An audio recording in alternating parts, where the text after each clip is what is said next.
¿Qué es el atraso cambiario, Emiliano? Bien, vamos a arrancar con el atraso cambiario. Simplemente para arrancar este programa de Si hay plata y hacerle honor al nombre de Jessy, Sí. vamos a dar un datito A ver. para que vean que siempre se puede decir que sí hay plata. Milei se fue la semana pasada a Italia, habrán visto que fue un viaje, bueno, se fue en un avión privado que costó $470.000 el viaje, el alquiler de ese avión privado, con lo cual sí hay plata. Cuando te dicen que no hay para los jubilados, pero sí hay para el alquiler del avión privado, bueno, podés decirle sí hay plata. Esta historia de que no hay plata no es cierto, la plata está, hay que ver en qué se utilizan y con qué prioridades se utilizan. De la misma manera que no cierra esa historia de antes se robaban todo y entonces cómo era que había plata para los jubilados, para los medicamentos, para las netbooks, para hacer obra pública, para hacer escuelas, y ahora que en teoría no se roba, no hay plata para hacer nada. Bueno, algo no cierra en ese discurso, ¿no es cierto? Bueno, Sí.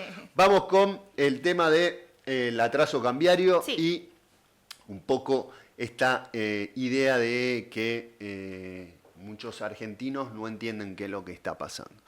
¿Qué es lo que viene pasando en la Argentina durante todo este 2024? Tenemos el dólar quieto. El argentino promedio entiende que si el dólar está quieto es porque la cosa está bien y decir, bueno, está todo encaminado. Bueno, eso no es tan así, no es realmente así. Obviamente que todos preferimos un dólar estable porque entendemos que el dólar inestable nos trae incertidumbre, inflación, quilombo, etcétera, etcétera. Bien, ahora, esto es como tener, no sé, 2 hijos. Y si están callados, seguramente están haciendo alguna cagada. Y si vos los escuchás, más o menos sabés por dónde andan. ¿Viste? Sí. Decís, che, no, lo escucho que está en la cocina. No, está jugando con el autito porque se le escucha el ruido al auto. Y viste cuando vos decís, che, ¿dónde está fulano de tal que no lo escucho? Y llegás y está haciendo alguna cagada. Bueno, algo parecido pasa con el dólar. El dólar quieto, quieto, quieto, con un proceso de inflación no es bueno. ¿Por qué? Bueno, ahora vamos a empezar a explicar eso, pero para que se entienda, acá no estamos diciendo que la estabilidad del dólar sea mala, lo que estamos diciendo es que la estabilidad del dólar en un proceso donde hay inflación es mala. Si no hubiese inflación en la Argentina, que el dólar esté quieto sería lo natural y lo normal. Ahora, si nosotros vamos, por ejemplo, a ver qué es lo que viene pasando, vamos a suponerlo desde el balotaje del año pasado, por ejemplo, ¿no? Que fue alrededor del mes de noviembre. Recordemos que en diciembre asume Milei, le mete una devaluación muy brusca al tipo de cambio, lo lleva de 300 a casi 800 pesos, y eso hace que el tipo de cambio traslade ese movimiento a la inflación. Bueno, entre noviembre pasado y noviembre del 2023, que fue el último dato que tenemos de inflación, nosotros lo que tenemos y lo que vemos es que la inflación acumuló 166%. Vamos a situarnos entonces en un año 166% de inflación. Eso, si nosotros lo traducimos a cómo se traduce un 166% al valor de un precio, sería el equivalente a multiplicarlo por 2,7, casi 2,7. Entonces yo digo, bueno, yo compraba una botella de agua el año pasado a 1.000 pesos y si hubo 166% de inflación, para saber cuánto vale hoy esa botella de agua, la tengo que multiplicar por casi 2,7%. Entonces, hago 1.000 pesos por 2,7 me va a dar 2.700 pesos. ¿Está bien? Eso es 166% de inflación. Perfecto. Entonces, ¿cómo se multiplicaron los salarios en ese mismo momento, en ese mismo periodo, digamos? Los salarios registrados estamos hablando, ¿no? El que hace changa, el que es monotributista, el que está en negro o sin registrar. Los salarios de la economía se multiplicaron por 2,4 veces. Es decir, que si vos ganabas 1.000 pesos, hoy estás ganando 2.400. Mientras que los precios se fueron a 2.700. ¿Está bien? Eso es en valores de número, digamos, para no perdernos en 166% contra 140, etc.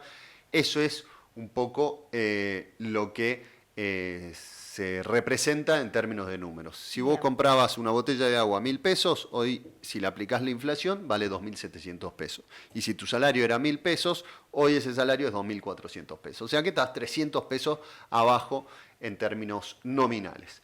Ahora, ¿qué pasó en términos de dólares?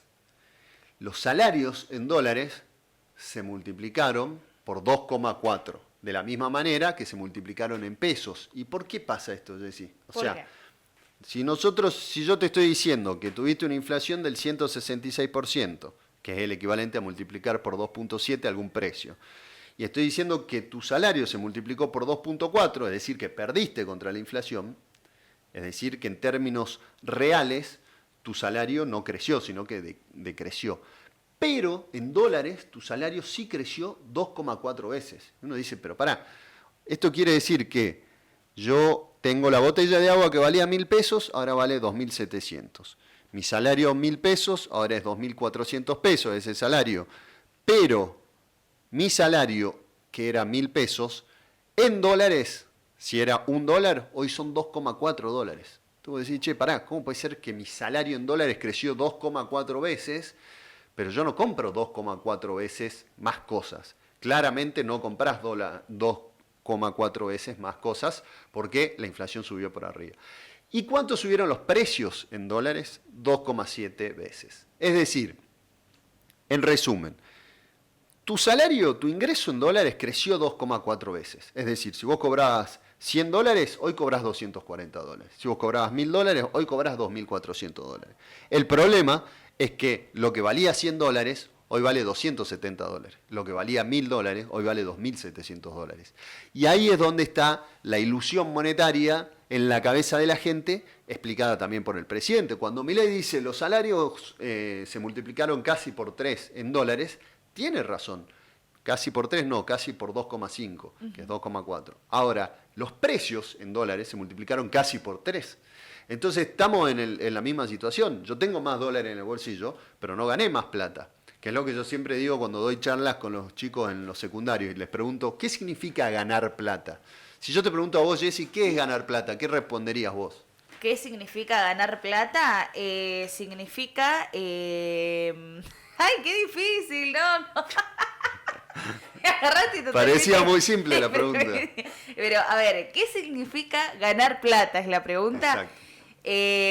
A ver, un salario no sería, un sueldo tampoco, porque ganar plata lo podés hacer de muchas maneras y no únicamente vinculado a un trabajo. ¿Cómo sabés que ganaste plata? Ah, bien, ¿cómo Te sé que cambia la gané pregunta. plata? Uy, qué difícil. Porque en un salario, por ejemplo, yo puedo estar trabajando 8 horas por día en Sí. blanco, me pagan aguinaldo, me pagan todo, pero ponele que el año pasado yo ganaba 1.000 pesos, o sí, 100.000 pesos, y ahora estoy ganando 240.000 pesos. Pero Sí. yo te acabo de decir que la inflación Exactamente, fue a bueno, 270. es O sea que que perdiste el parámetro plata. es la inflación, o sea, si yo no tengo en cuenta eso, es engañoso pensar que me suben el sueldo, pero si la inflación se fue, bueno, lo explicabas bien vos, ¿no? Del 2,4 al 2,7, digamos, ahí tenemos un desfasaje. Exactamente. ¿Qué es ganar plata? ¿Cómo sé aprobé. que gané plata? Aprobaste. ¿Cómo sé que gané plata? ¿Cómo? A Si ver. puedo comprar más bienes y servicios de lo que compraba antes. Ay, qué fácil era la respuesta. Entonces, si yo hoy puedo comprar 3 botellas de agua, me miro dentro de un mes, dentro de 2 meses y digo, che, ¿puedo comprar 3 botellas de agua? Sí, bueno, estoy igual. ¿Puedo comprar 2,5 botellas de agua? Perdí plata. ¿Puedo comprar 4 botellas? Gané plata. La manera de ver si ganaste o perdiste plata, haciendo una inversión, con tu salario, con tu emprendimiento, con lo que sea, es ver si vos en X cantidad de tiempo comprás más bienes y servicios de lo que comprabas antes. Entonces, Bien. ¿qué viene pasando con los salarios? Compran menos bienes y servicios de lo que compraban en noviembre del año pasado. Pero además compran menos bienes y servicios también en dólares. Pero ¿qué pasa? Vos cobrás más dólares. Esta parte es medio compleja de entender, pero ¿qué es lo que está atrás de esto? Lo mismo que estuvo atrás en la época de Martínez de Oz y en la época del menemismo. ¿Qué es qué? El argentino este año se hizo más rico, abro comillas con los dedos, en dólares. ¿Por qué? Porque el tipo que ganaba $1.000 ahora gana $2.400. El que ganaba $500 ahora gana $1.000. Y eso es una realidad, digamos. Ahora, ¿qué pasa? La economía argentina en dólares se encareció tanto, producto del atraso cambiario, que hace que vos consumas menos, por más que tu sueldo en dólares creció. ¿Pero por qué consumís menos? Porque en dólares el costo del consumo de los bienes y servicios de la Argentina creció más de lo que creció en salario en dólares. Hasta ahí un punto, ¿está bien? Ahora, ¿cuál es la etapa que viene a plantear Milei? La segunda etapa. Él dice, vamos a abrir la economía. Cuando vos abras la economía, te van a entrar productos mucho más baratos, lógicamente, que los que hoy tenés acá. Productos que no se multiplicaron por 2,7 veces en dólares, sino que están en un precio a valores internacionales. Y ahí es donde el argentino empieza a sentir que es más rico, ilusoriamente, obviamente, pero eso es lo que explica de por qué la gente que le creció 2,4% el salario en dólares no puede consumir más acá en la Argentina, pero por eso se va a ir de vacaciones este verano, aquellos que se pueden ir de vacaciones, afuera. Bueno, se habla de que Brasil este verano arrasa, se va mucha gente a, de hecho, usar los dólares que ha obtenido en base a todo este análisis que estás haciendo, ¿no? ¿Se nos van los dólares también con eso o no? Se van a ir muchísimos dólares con eso. ¿Y cuál es el meollo de la cuestión? ¿Qué es lo que está atrás de todo esto? Que vos tenés el tipo de cambio pisado, es decir, vos dejaste clavado en 1.000 pesos, 1.100 pesos el dólar y le metiste inflación por arriba. Entonces, la economía argentina, sus precios en pesos crecieron, pero también crecieron en dólares porque vos no moviste el tipo de cambio. Entonces, como el tipo de cambio redondeado está en 1.000 pesos, lo que antes valía 1.000 pesos en la Argentina era un dólar. Eso tuvo inflación en pesos, entonces ahora vale 2.000 pesos, y como el tipo de cambio sigue quieto en 1.000, vale 2 dólares. Entonces se encareció el precio en dólares.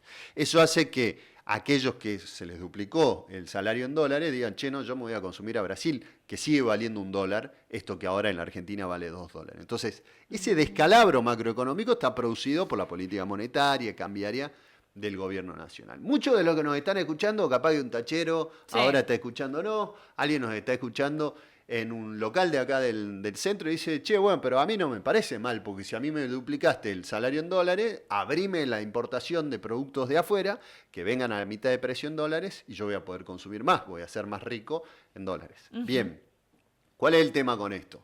Y ahí es donde hay que tener mucho ojo de no aplaudir al verdugo propio, ¿no? Vamos a suponer que acá a la vuelta en la mercería que hay acá en la Florida, hay alguien escuchándonos y dice, che, pero a mí me conviene. Perfecto. Le cuento al de la mercería que gran parte de lo que vende, o al tachero, gran parte del que se sube a tomar el taxi, son empleados que trabajan en alguna fábrica, en algún comercio, en alguna industria, en algo que está vinculado a el poder de consumo del mercado local, pero además vinculado a producir eso en la Argentina. Entonces, si yo soy un tachero y a mí se me sube un tipo que trabaja en el parque industrial, por ejemplo, y yo lo llevo hasta el parque industrial, bueno, ese tipo, si yo le abro las economías, se funde. Si le abro y le meto los precios a mitad de costo, se va a fundir. Entonces, vos, tachero, vas a dejar de llevar ese tipo a el parque industrial. Carnicero, bueno, está en el pico más bajo de los últimos 100 años la venta de carne en la Argentina, producto de la recesión, producto de todo lo que ya sabemos. El tipo que vende sándwiches de milanesa acá en la Mendoza y Florida, bueno, si se cae el poder adquisitivo de todos los que están vinculados a alguna actividad productiva, vas a vender menos sándwiches porque va a haber gente con menos plata para ir a comprarte un sándwich. El que tiene algo vinculado al turismo acá en Salta, bueno, los hoteles acá en Salta, como ha habido un atraso cambiario, que es que se duplicó por 2,5 veces, se multiplicó, perdón, por 2,5 veces el precio en dólares, hoy tenés hoteles acá en Salta Capital que valen $400 la noche, $300 la noche, que es carísimo para el mundo. Entonces, esos hoteles y todo lo que está vinculado al turismo va a empezar a caerse a pedazos. Cuando se caiga a pedazos, los empleados esos pasan a estar despedidos, desempleados, y entonces cae el poder de compra. Entonces, si vos le vendés algo en tu mercería, en tu sanguchería, donde sea, a alguien que está laburando hoy en el turismo, vas a ver que dentro de un par de meses ese tipo no va a ser más consumidor tuyo porque o pierde trabajo, o pierde poder adquisitivo o lo que sea. Entonces, guarda con esta lógica de decir, bueno, abramos toda la economía porque todos estamos enlazados, es un efecto dominó. Entonces, si se funden 3, 4, 5 empresas que producen materiales para la construcción, bueno, la radio va a tener menos auspiciantes y al tener menos auspiciantes se le va a hacer más complicado a toda la cadena de trabajadores de la radio. Bueno, lo mismo pasa con todos los rubros de la economía. ¿Y por qué pasa esto? Bueno, por muchísimas razones, pero principalmente vamos a suponer que yo produzco, materiales para carpintería, herramientas para carpintería o para soldaduras. Y lo produzco en San Pablo, en Brasil, o lo produzco en la Argentina. Si yo produzco en San Pablo, tengo un costo de la energía la mitad de precio de lo que vale en la Argentina. La nafta, la mitad de precio de lo que vale en la Argentina. Y cuando salgo de mi fábrica, traslado toda esa producción por autopistas que están en perfecto estado. Si produzco eso en la Argentina, estoy pagando el doble de luz, el doble de gas, el doble de nafta para trasladar esos productos a través de camiones. Y además cuando salgo a la ruta, están reventada la ruta y tengo un presidente que dice el Estado no va a hacer obra pública. Entonces, la productividad de la economía, la sistémica, la que no depende de cómo produce Jesse y cómo produce Emiliano adentro de su fábrica, sino de la productividad de la economía en general, en la Argentina se está recontra deteriorando. ¿Por qué? Porque no es lo mismo tener una autopista que está con mantenimiento o un Estado que dice, che, yo hago obra de infraestructura para que las empresas privadas tengan una mejor ambiente, digamos, en el cual se desenvuelven, a lo que estamos viviendo ahora, que es, che, cada uno arréglese, ferrocarriles yo no me meto, rutas yo no me meto, tendido de eléctrico yo no me meto, etcétera, etcétera. Entonces vos salís con tu camión de tu fábrica donde producís los adoquines y sos perfectamente eficiente y productivo produciendo adoquines, salís de tu fábrica, están las calles reventadas, entonces rompes más cubiertas de los que rompe el camión que traslada en San Pablo. Te sale además el doble por el precio de la nafta, porque en la ley base se dolarizó el precio de la nafta. ¿El dólar bajó? ¿Alguno de ustedes vio que la nafta haya bajado de precio? Obviamente no, porque era obvio que iba a pasar esto. Bueno, en definitiva, una sucesión de cosas que hacen que la economía argentina esté muy cara, y ese precio de lo caro que está la economía argentina no depende de los ciudadanos, depende de la estructura productiva que tiene la Argentina, de la estructura impositiva, etcétera, etcétera. Entonces, si vos llegás a abrir hoy la economía para decir, bueno, como los salarios se multiplicaron por 2,4 en dólares, quiero hacer que la gente consuma más productos en dólares, lo que vas a hacer va a ser fundir a todos los que producen acá adentro. Y si vos fundís a todos los que producen acá adentro, vas a aumentar el desempleo. Y si aumenta el desempleo, se te cae, además de la recaudación, se te cae el poder de compra. Y si se cae el poder de compra, nadie de los que está acá en Salta va a vender nada, porque acá no viven suecos y daneses y norteamericanos y australianos. Acá viven salteños, y si los salteños no tienen plata, no te van a comprar nada. Entonces, esta loca idea de decir, bueno, vendo al mundo y exporto, no vas a poder exportar. ¿Por qué? Porque todo el costo argentino es el doble que en el mundo. Entonces, vos nunca vas a poder ser competitivo contra otros países, porque lo que se produce acá se produce a un costo muy elevado, producto de medidas que se vienen tomando en estos meses. ¿Se entendió hasta acá? Se entendió hasta acá, tremendo, ¿no? Todo el análisis, todo el contexto de lo que está pasando en bueno, cómo estamos cerrando el año, ¿no? Cómo estamos cerrando este diciembre, y mucho ya vamos pensando, más que haciendo el balance del año, porque el tiempo no te deja, ya vas pensando en el 2025, vas pensando en cómo venís con las cuentas, cuánto venís ganando, qué podés hacer, dónde te podés ir. Yo particularmente, por ejemplo, estoy pensando en alquiler, a ver por dónde, por cuánto, cómo y demás. Y eso te quería consultar. ¿Qué nos podés, en base, entiendo lo que nos contaste, es como el escenario, el piso, ¿no? De ahí en más, ¿qué podemos ver para el 2025? ¿Qué podemos tener en cuenta? No digo especulando, ¿no? Pero sí analizando estas cuestiones específicas que nos detallaste recién, Emiliano.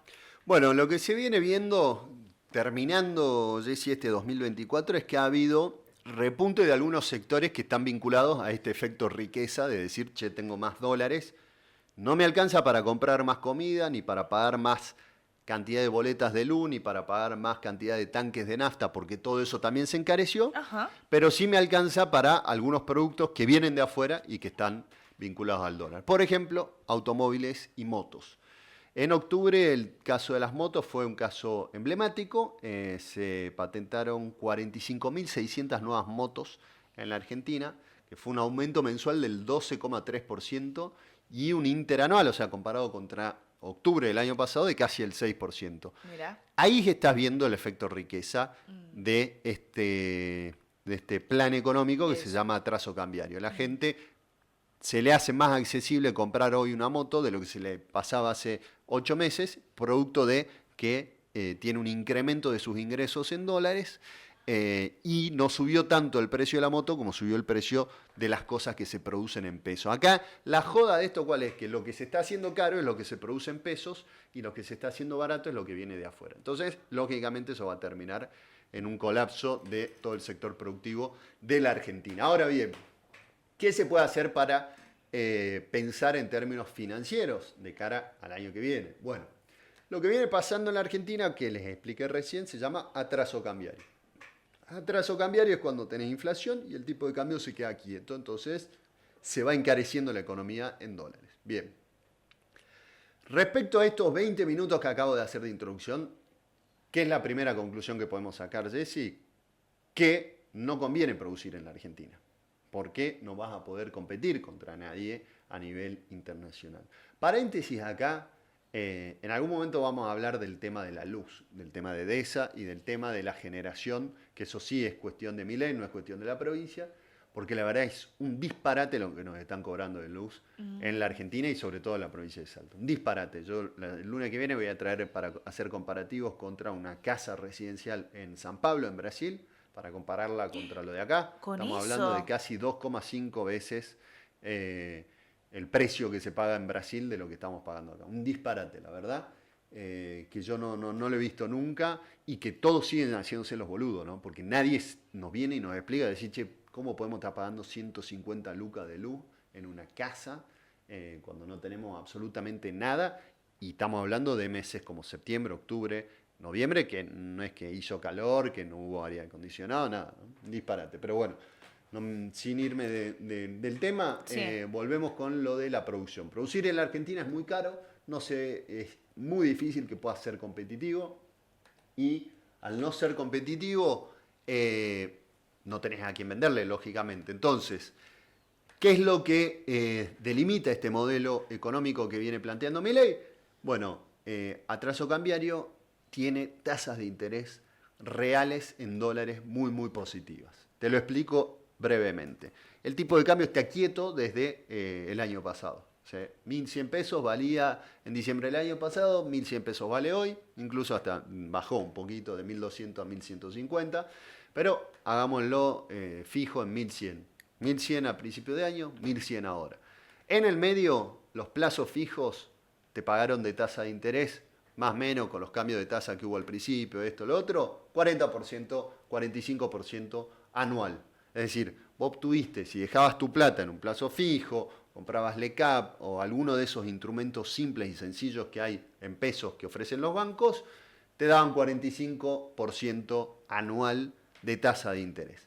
Como el tipo de cambio está fijo, significa que vos ganaste 45% de tasa en dólares, porque el dólar quedó quieto. Entonces, si yo gano 450.000 pesos y a principio de año valía 1.000 el dólar y ahora vale 1.000, significa que estoy ganando esos 450.000 pesos al mismo tipo de cambio, con lo cual los gané en dólares. ¿Se entiende hasta ahí? Sí. Bien, si yo gano entonces 1.000 pesos y el tipo de cambio es 1.000, gané $1. Y si a fin de año gané otros 1.000 pesos y el tipo de cambio sigue siendo 1.000, gané otro $1. ¿Está bien? ¿Cuál es el riesgo que había siempre en la economía argentina? Que bueno, vos decís, yo invierto en pesos, pero después el tipo de cambio se va de 1.000 a 2.000 y perdí en dólares. Cuando quiero agarrar esa ganancia y volver a comprar dólares, perdí plata. Pero acá el tipo de cambio está quieto. Y lo que va a pasar el año que viene es que va a seguir quieto el tipo de cambio. Entonces, la recomendación, hasta que hagamos otra recomendación en contrario, veamos si es que pasa algo con el modelo, es que inviertas en pesos. Hoy tener la plata en dólares te hace perder mucha plata. Invertir en pesos y después de esos pesos volverlos a dolarizar a un tipo de cambio que va a estar moderadamente estable. Con lo cual, ¿cómo se llama eso técnicamente? Ya lo hemos visto muchísimas veces en la Argentina y termina mal, bicicleta financiera. Esa bicicleta financiera va a perdurar a mi criterio un tiempo más. Si vos sacás, Jessy, 45% anual en dólares de rentabilidad, para que vos te des una idea, un plazo fijo en Francia te da un 3% anual en dólares. Y acá te da 45%, producto del modelo de bicicleta financiera que tiene Milei. Entonces, claramente esto va a terminar mal, porque ningún sector de la economía tiene rentabilidades del 45% anual en dólares.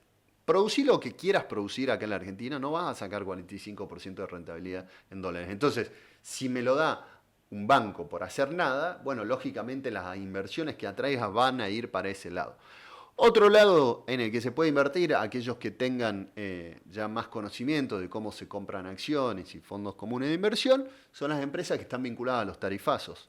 Edenor, Edesur, Transportadora Gas del Sur, YPF, etcétera, todas las que tuvieron tarifazos, sea en la nafta, sea en el gas, sea en la electricidad, etcétera, todas esas subieron muchísimo el precio de la cotización de las acciones y dieron mucha rentabilidad. Ahora, cuando todos miran y dicen, che, mirá qué bien cómo está creciendo la bolsa y no para de crecer los bonos y no para de crecer aquello. Ahora, yo les quiero decir que eso es un mercado muy chiquito, es para muy poca gente. O sea, quienes podemos y tenemos el conocimiento para invertir nuestros ahorros en esas empresas suben su cotización y te dan ganancias a vos en el mercado en función del tarifazo que le clavaron ayer, decía Emiliano, a Flora, a Marco, a Pedro y a Daniel. A todo el mundo los vacunaron con un tarifazo, esa plata del tarifazo que te meten a vos va a la caja de esas empresas y entonces sube el precio de la acción.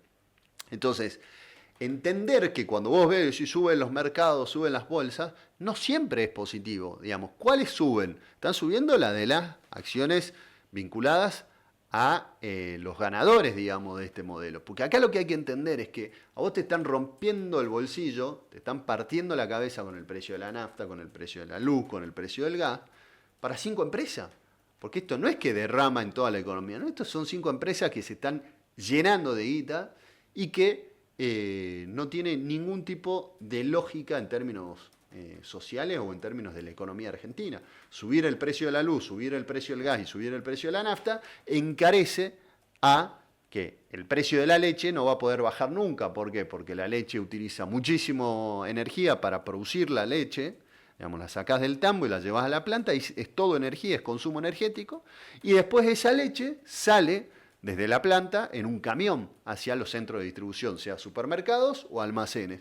¿Y cómo se mueve ese camión? Con nafta. Entonces le subiste el precio de la nafta, le subiste el precio de la luz, la leche sube de precio. Entonces hay que entender que no se puede defender al verdugo, al que te está partiendo la cabeza.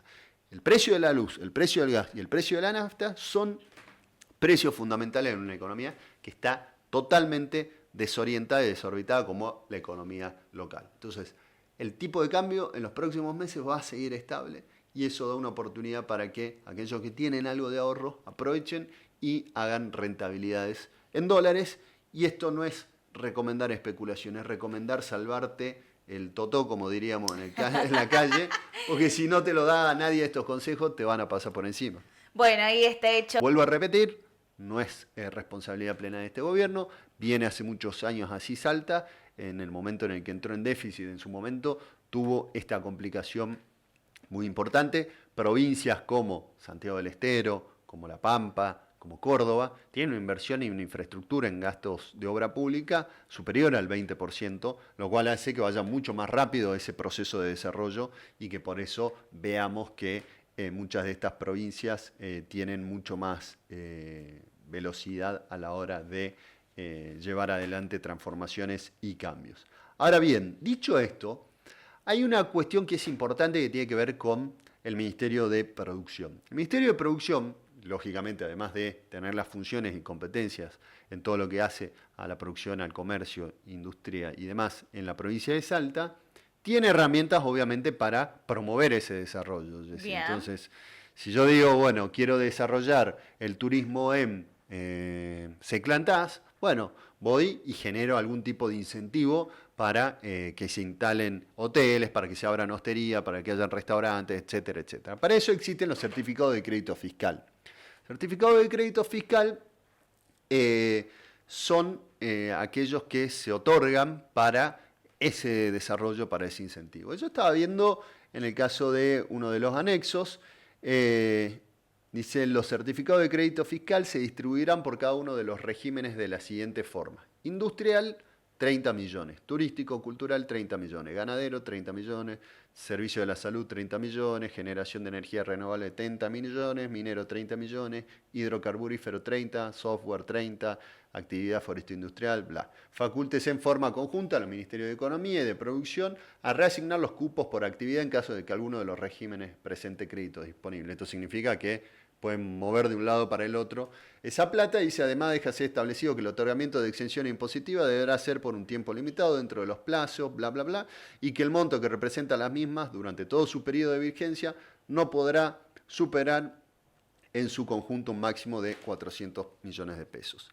¿Por qué hago referencia a esto? Bueno, porque a mí me parece que en estos lugares es donde debería haber muchísima más plata destinada en el presupuesto para generar desarrollo en todos esos sectores, en todas esas industrias que hemos visto, lógicamente con 30 millones de pesos y no hace absolutamente nada, son $30.000. ¿Para qué le sirve eso al sector? Por ejemplo, un certificado de crédito fiscal se lo podés dar a un empresario hotelero que dice, bueno, yo quiero abrir un hotel en Seclantá, pero Seclantá hoy no tiene tanta demanda como para que yo ponga toda la plata. Entonces viene el Estado y te dice, bueno, yo te doy el 25% o hasta el 40% de la inversión total, te lo doy yo como certificado de crédito fiscal. ¿Qué significa certificado de crédito fiscal?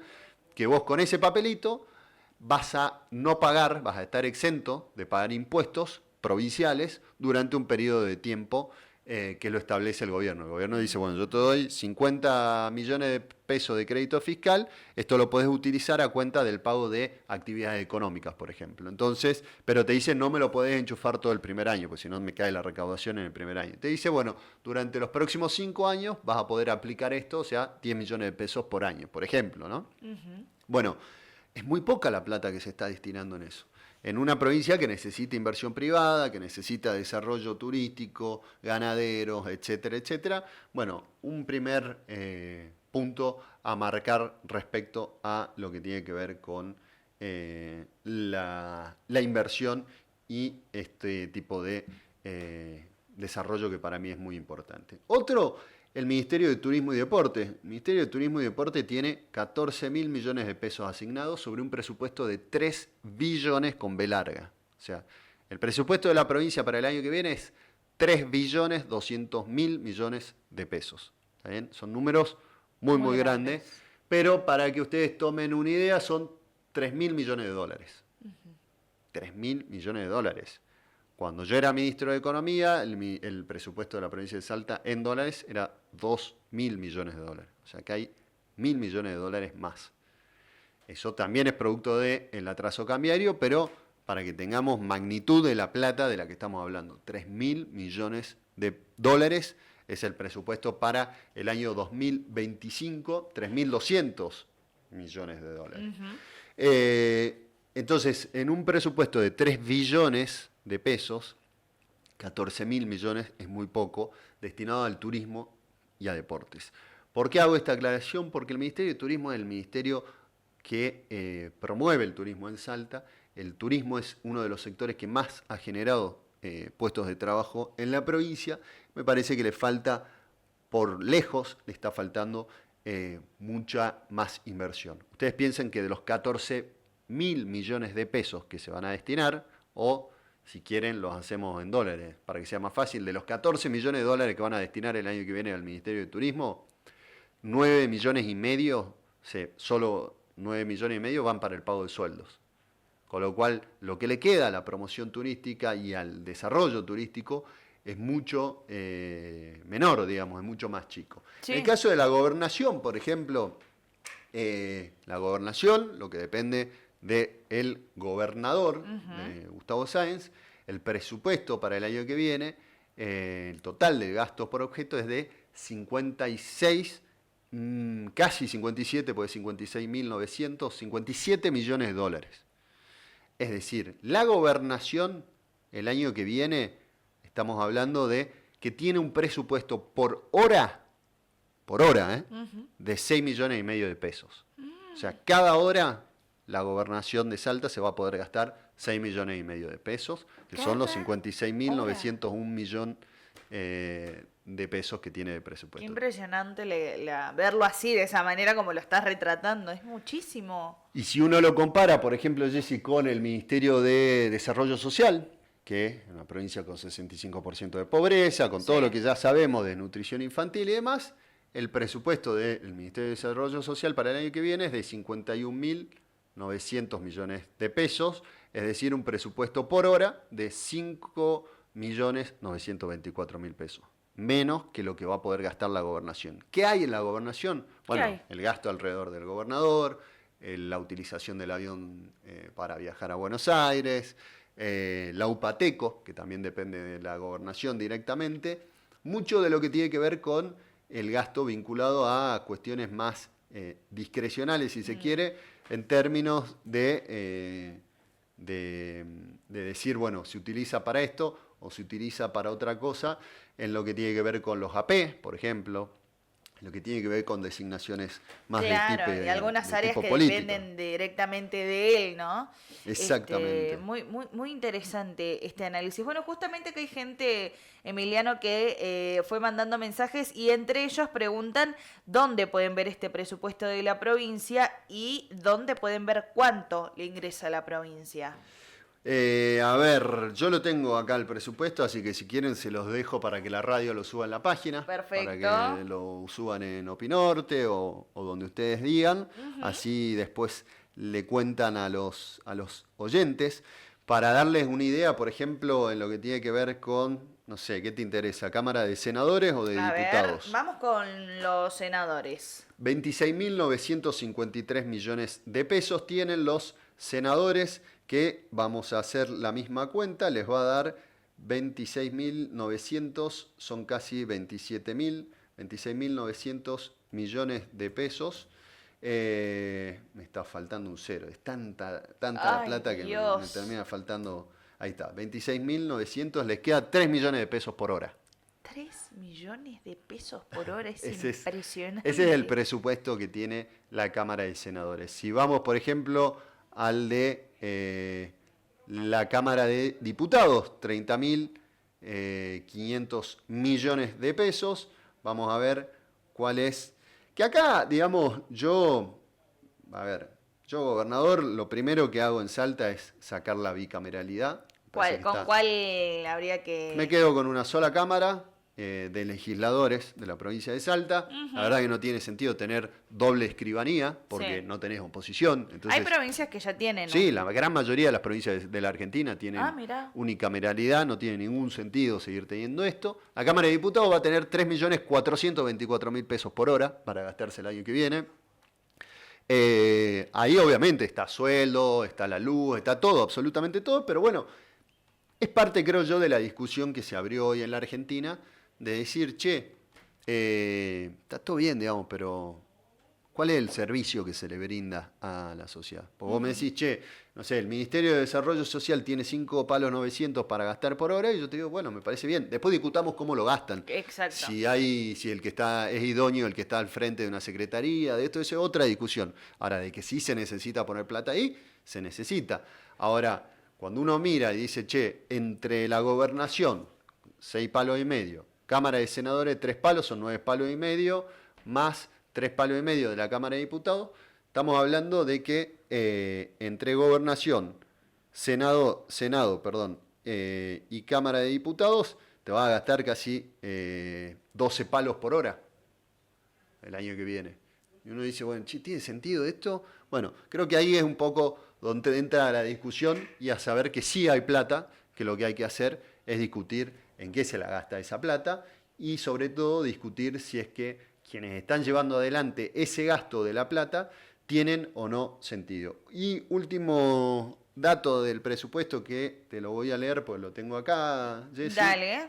Tiene que ver con un artículo, 2 artículos que si cuando puedan verlo al presupuesto entero, fíjense el artículo 5, donde se estima, dice, se faculta al Poder Ejecutivo a realizar operaciones de crédito público. Esto significa endeudamiento, tendiente a materializar los endeudamientos contemplados en la presente ley, a los que en el futuro pueda acceder con el sector público nacional, y acá hay un agregado que aparece en este presupuesto que dice, y o con el agente financiero de la provincia, para ser destinado al financiamiento de obras de infraestructura, materiales, equipamiento, etcétera, como así también para convenir con dichos sectores el otorgamiento de fondos a cuenta de recursos, bla. Lo que dice es que le autoriza en el artículo 5 a endeudarse con el agente financiero de la provincia para hacer obra, lo cual me parece que debería ir específicamente, decir, che, vamos a hacer la ruta molde, va a venir de esta manera, va a ser a tal tasa, etcétera, etcétera. Y después el artículo 44 que dice, autorízase al Poder Ejecutivo a refinanciar o reestructurar las deudas vencidas o a adquirir títulos, valores y derechos, o sea, bonos, derivados de recursos cedidos por la provincia, etcétera, etcétera. El agregado dice, en una o varias series, bla. Dice, como así también, atender los servicios de la deuda de las operaciones que realice, mediante la afectación de la coparticipación, regalías, etcétera. El periodo de amortización mínimo mensual y la totalidad de los servicios no podrán exceder los límites que establece la Constitución. Es decir, en el artículo 5 y en el artículo 44 hay autorizaciones de endeudamiento que están solapadas y que muy probablemente debería ser uno de los temas que mañana el periodismo le debería preguntar a los legisladores, decir, bueno, explíquennos la razón de ser de este agregado en el artículo 5 y en el artículo 44 para autorizarle al gobierno provincial este endeudamiento sin que vuelva a pasar por el Congreso, que es lo que debería hacer. Ah, mira, claro, porque ya tuvimos uno reciente, ¿no? Que fue discutido de todas maneras. Esa es la diferencia con esto que se habilita ahora. Lo que están haciendo acá es meterlo en el articulado, cosa de ya no volver a ir a la legislatura. ¿Se acuerdan que este año la provincia tomó, no me acuerdo si eran 34 mil millones de dólares, de pesos, perdón, que eran 34 millones al tipo de cambio, y los toma supuestamente para pagar el vencimiento del Fondo del Bicentenario, ¿se acuerdan? Exactamente. Bueno, lo que está haciendo acá es directamente ya lo deja metido en el presupuesto, con lo cual nadie se va a enterar si es que lo hacen o no lo hacen. Bueno, muy interesante el dato, lo vamos a estar siguiendo mañana justamente en la sesión de diputados. Voy con los mensajes en este último minutito que nos queda. Dale. Emiliano. Hola, buenos días. ¿Podrían enviarme el audio de la entrevista? Bueno, el programa de Emiliano Estrada de recién es muy claro para que otra gente lo entienda. Muchas gracias. Bueno, ahí le pasamos después al número para que le compartamos el audio. Buenos días, felicito y aplaudo a Emiliano Estrada por la claridad con la que explica la verdadera situación del país, que muchos no podemos entender porque hay gente que todavía está confundida, cree que esto va a mejorar y ahora queda claro que va a ser peor. Necesitamos que se difunda este tipo de clase magistral al alcance de cualquier ciudadano. Consulta a mi señora, ella tiene $5.000, ¿le conviene pasarlos a pesos, colocarlo en plazo fijo y luego los intereses comprar dólares, o le conviene sumar los intereses al capital y seguir en plazo fijo? Bueno, hay varias preguntas, te dejo eso únicamente. Bien, en el corto plazo, mi mirada es que el tipo de cambio va a seguir estable, con lo cual pasar a pesos, a hacer plazo fijo y volverse a dólares es una buena medida. No es para hacerlo siempre. Esto va a terminar, ustedes saben que yo digo que esto va a terminar con un default y va a terminar mal. Ahora, la discusión está en cuándo termina esto. Bueno, yo creo que esto le queda un tiempo más. De la misma manera que la convertibilidad duró un par de años y después terminó colapsando, yo creo que esto también va a durar un tiempo prudencialmente largo, y que hasta tanto suceda eso hay que aprovechar las tasas y esta bicicleta financiera que es la que tanto daño le hace a la economía. Bueno, si lo vas a responder así cortito, te la tiro. Buen día, Emiliano. Quería que expliques la gran mentira de la no emisión monetaria y cómo creció la base monetaria en más del 120% en 10 meses. Básicamente lo que hace el gobierno es dice, bueno, yo no emito más pesos porque no tengo déficit fiscal. Lo que pasó fue que emitió deuda, que son las LECAP y las LEFI, son las letras de capitalización y las letras de financiamiento, que eso está dentro del Tesoro, o sea, del Ministerio de Economía, y equivale solo en intereses capitalizables este año a 1.7% del PBI. ¿Qué significa esto? Que son títulos donde el mercado le dio plata a Caputo y Caputo le dio ese papelito. Entonces, ese papelito vence este año, el año que viene, todos los años vence. Si vos dejaras vencer eso, se te expandiría la base monetaria muchísimo. Entonces, ellos dicen, nosotros no emitimos, no, sí emitiste, nada más que lo tenés con otro nombre que se llama LECAP y LEFI, y además emitiste en su momento para comprar dólares también. Capacitar, divulgar, informar, planificar y organizar para tenerlo presente. Gracias, Estrada. Bueno, un montón de mensajes. Este último me decía, antes había emisión, para eso alcanzaba para comprar las netbooks, dice acá un oyente. Bueno, naturalmente, como dijimos siempre, plata sí hay, siempre hay que decidir quién pone el hombro a la situación presupuestaria. El presupuesto lo definís con una mirada política. Este gobierno decidió bajarle el bienes personales a la gente que tiene más plata, bajar impuestos a la importación de bienes de lujo y cargarle el ajuste al recorte al PAMI, por ejemplo. Decir, che, los jubilados ahora no tienen más cómo hacer frente al costeo de sus remedios. Tema que vamos a hablar el lunes que viene también.